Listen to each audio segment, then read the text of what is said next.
high fret there somewhere, isn't there? This is another one I just picked up and I haven't said it. I want to talk a little bit today about values. For some reason that word's in my head a lot, and I'll give you all the reasons why. First of all, if you sell or buy on Reverb, actually if you sell on Reverb, when you list your item, Reverb gives you or prompts you with the price that you should sell your guitar for, which sounds like a really good service, except it's way out of date, really badly out of date. For instance, I will be listing a guitar that I know it sells, let's say one of these S6 Seagulls. I know they sell for $529 on Amazon. Some as high as, $6.99, but as high as $5.99, but $5.29 is like a current sale price. So a one in like new condition with a setup is worth $450, right? Let's knock off $80. Let's say it's worth $450, $475. I go to list it on Reverb, and it prompts me to list it for $250 or $275. This is the fair value for this condition, and then it says, $350 plus is overvalue or something like that. And I'm thinking, how old is this database that they're using? I don't think they've ever changed it since they started Reverb, because they under evaluate the guitars when you're listing them to the point where I wish I could turn it off, because it really annoys me.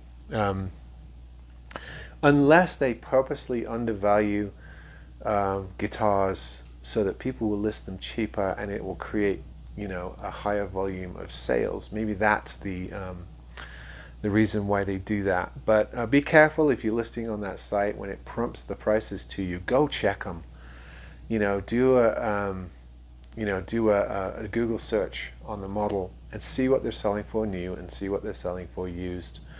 Don't just take the Reverb price prompter as gospel, because in my opinion it's really outdated. The prices are too low.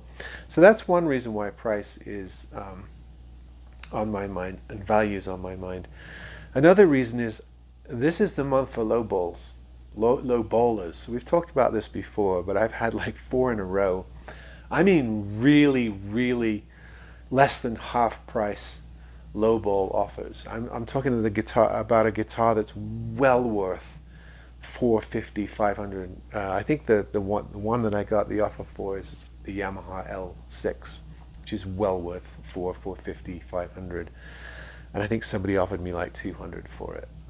And I had another guitar that was all solid cedar, and you can't touch a solid cedar guitar on Amazon these days for under $350. You won't find them. They just don't exist. And they sell fast too. Whenever there's a budget cedar guitar that's solid top, they don't last long. They sell through very, very quickly.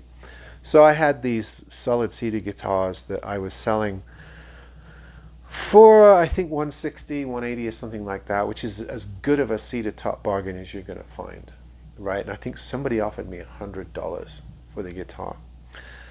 And you can actually turn off offers on eBay and Reverb if they're below 50% or below 75%. You can actually screen people out.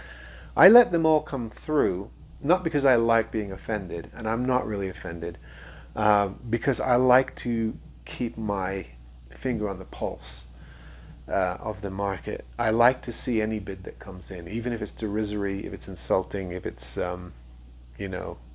beyond lowball. I like to see it. I don't like stuff to happen automatically. I like to be the one that says, no, I'm not selling it for that.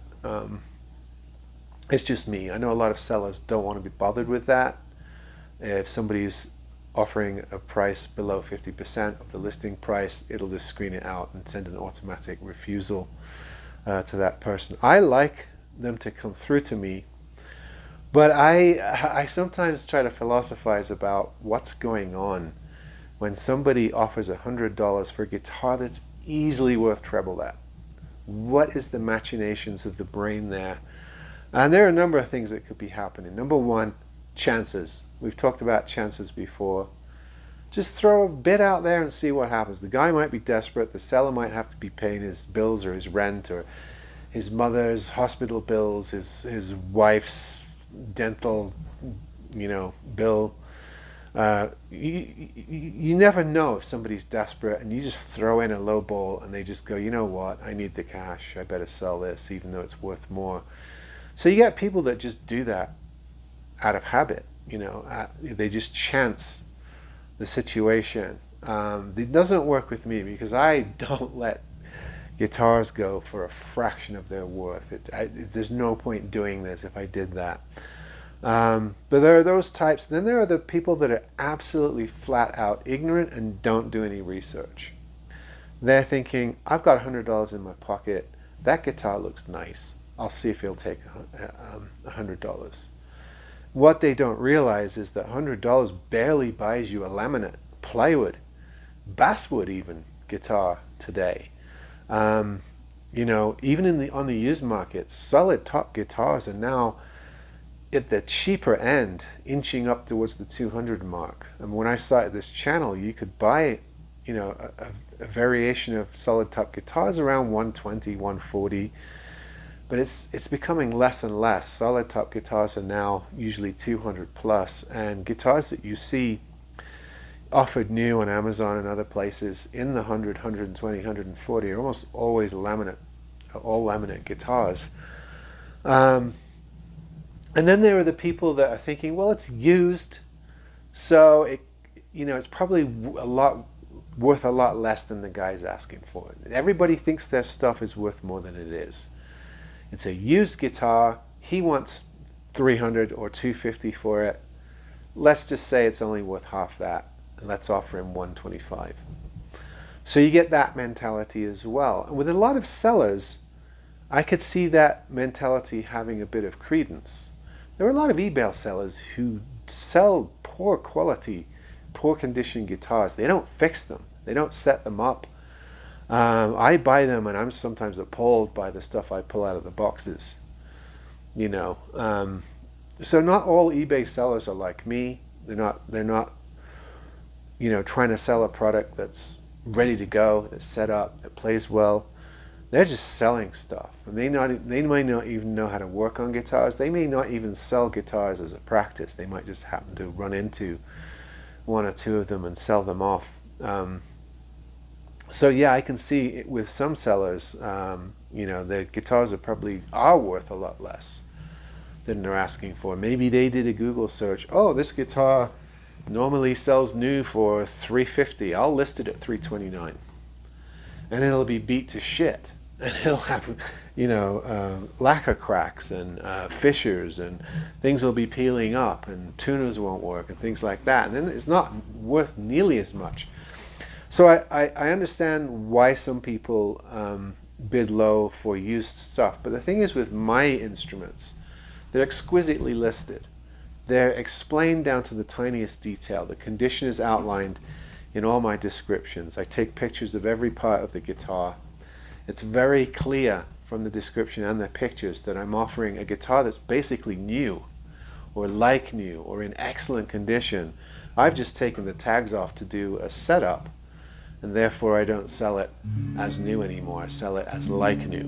I'm just more comfortable doing that. I think the only reason you should sell a guitar new, brand new, is if you are the actual retailer or manufacturer and you're selling it straight from the original warehouse. If you're a middleman, and I confess I am, then I don't think you should be selling them as new, unless you're a dealer and you're getting them new and you're selling them directly for the manufacturer. None of those things I am, so I sell mine as like new. However, I'm pretty confident in my pricing. I always leave a little room for wiggle room, for considerations, offers, days where I feel kind, generous. When a kid comes to me and he's $50 short, He needs a guitar for school. There are times where I just, you know, bite my profit margin to make sure that kid gets a guitar to start with. I mean, there are scenarios where you take less. It's just going to happen, even on selling online.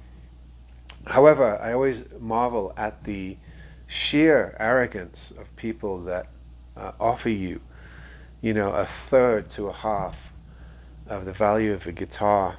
And I wonder, did they just comb eBay and Reverb all day and just shoot off low balls, low balls, low balls? Finally, someone accepts it. Is it a tactic, or is it just thorough ignorance? Well, I would like to get a guitar for 100, and I'd like your solid cedar top Seagull for 100. Will you sell it to me for 100? And you have to tell them, no, I'm sorry. I mean, the case is barely worth 100. The guitar is actually worth closer to 400 or 500. If you want a guitar for $100, I do sell them occasionally, but they're usually all laminate guitars. I set them up really nice and I try to make them play as well as possible. But no, I'm not going to sell a guitar that's worth $400 or $500 for $100. Sorry, and I have to, I try to be very, very polite, because they may not know any of these things and they're not intentionally trying to be insulting. However, it's just interesting, the valuation of these things is different from person to person.